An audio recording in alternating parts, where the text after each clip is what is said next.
Welcome back to another episode of Marketing and Mindset with your host, Matt Miller. And today we're going over an episode that's all about one of the biggest problems that we all have on a daily basis.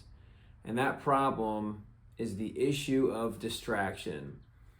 So in this episode, we're going to talk about why we're so distracted on a daily basis, what distraction is actually costing us, and then we're going to get into how we can focus and reduce distraction wherever we can. So the first thing I want to talk about is why we're so distracted. And if you think about at work or in your personal life, one of the root causes of distraction is just focusing on too many different things. And when we focus on too many different things, we're really not focusing on anything. So with diluted focus, a lot of times we'll get diluted results. So if we're focusing on way too many things, it takes away from us focusing on the critical few and the stuff that we should be prioritizing. And I just think about on a daily basis for myself, how many times I'm being reactive throughout the day. And whenever we're being reactive, we're not being intentional. We're not having a plan that we're following through with. Instead, we're letting the day-to-day activities get the best of us. And sometimes we have to do this based on the position that we're in, either in work or our family situation, in our personal life. But the more that we can focus on having a plan and having intentional action that we're striving to go towards, then we'll be able to focus and reduce distraction. And another reason why we're so distracted is because we're not really focusing on what we want or what we want to do, but instead we're focusing on others and letting their opinions get the best of us. So I love this quote by Charles Cooley, and he says, "The challenge today is I am not what I think I am. I am not what you think I am. I am what I think you think I am." So I'll say that again. The challenge today is I am not what I think I am. I am not what you think I am. I am what I think that you think I am. So we live in this perception of a perception of ourselves. For example, instead of doing something that we want to do, we are focusing on what other people think of us. For example, if we think that other people think that we're happy, then we're happy. If we think that other people think that we don't know what we're doing, then we don't know what we're doing. But if we think that other people have a high opinion of us, then generally we'll have a high opinion of ourselves. So it can work both ways. But when we can move away from that perception and focus on just what we want and have confidence in ourselves and not worry about what other people think of us, generally speaking, that's going to help us accomplish whatever we're trying to accomplish. And a lot of times when we're distracted, it's inevitable. It's something that we can't control. A lot of times in our work, in our day-to-day activities, it's something that is going to happen regardless because of the position that we're in. So we just have to try to minimize it whenever we can. So now that we've talked about why we're so distracted, what does this actually cost us? Well, it costs us a lot.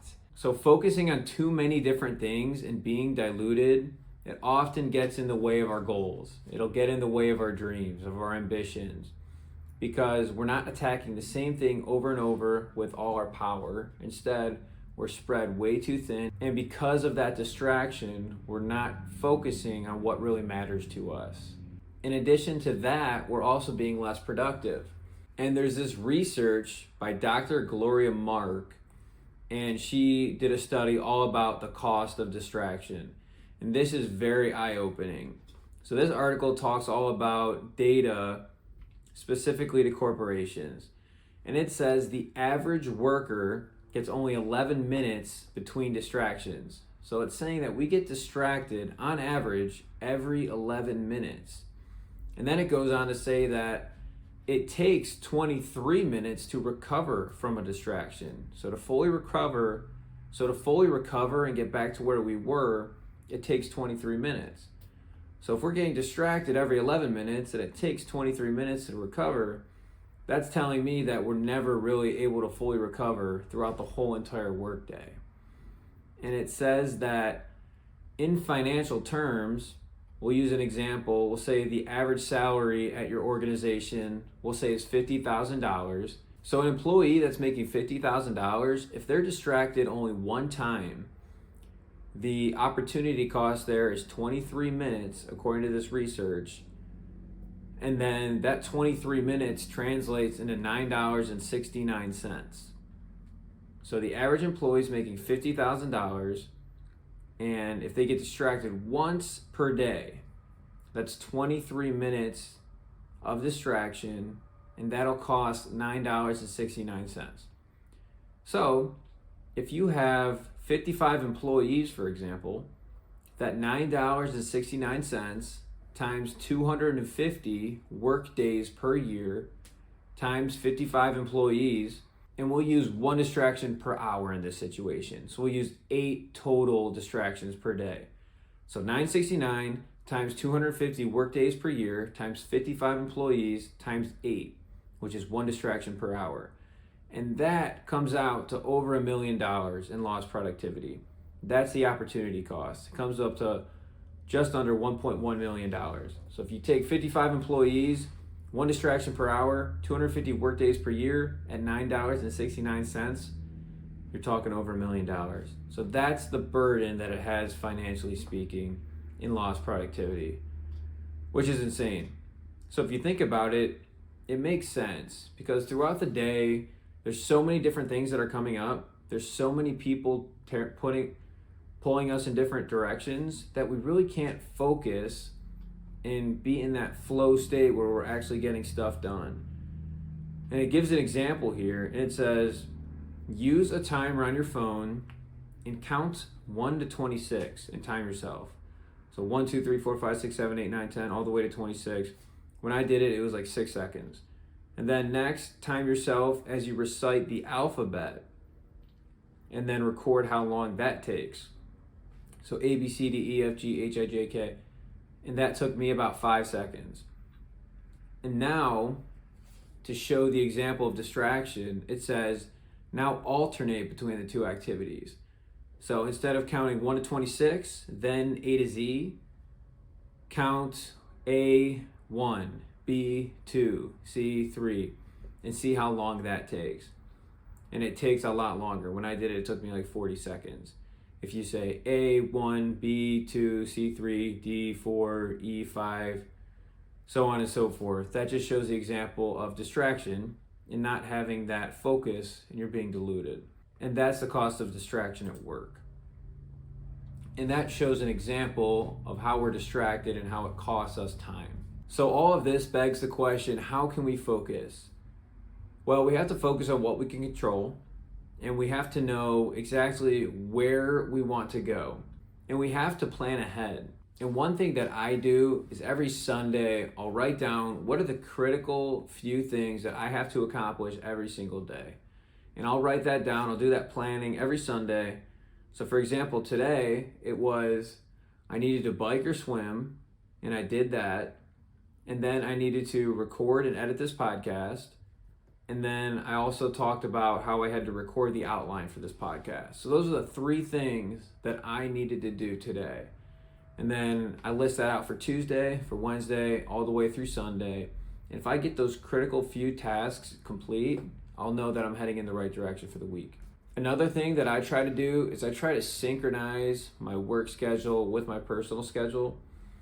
So for example, when I'm going to work and I'm working 8 hours a day, that's something that I have less control over. I know I'm going to get distracted. I know there's going to be things that come up, and I'm going to do my absolute best to remain focused, but it's inevitable that I will be distracted.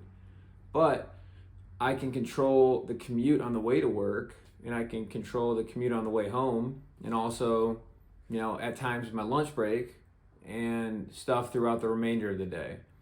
So some things that I try to do is, when there's a lunch break, take time and relax. On my way to work, how can I maximize that time? Well, I'll listen to a podcast or an audiobook, and I'll try to be productive that way. So I think about what is the time leading up to work and after work, and what are the things that I can do to try to blend the two schedules together so I can work on my job but also stuff in my personal life.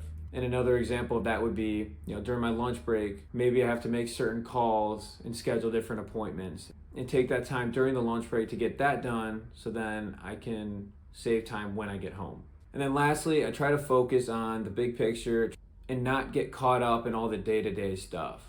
And I think a lot of times things will go wrong throughout the day, but if you can think about the big picture, the vision of what you're doing, what you're trying to do, and what you're trying to accomplish, then you'll focus less and get less affected if something goes wrong that's little or menial.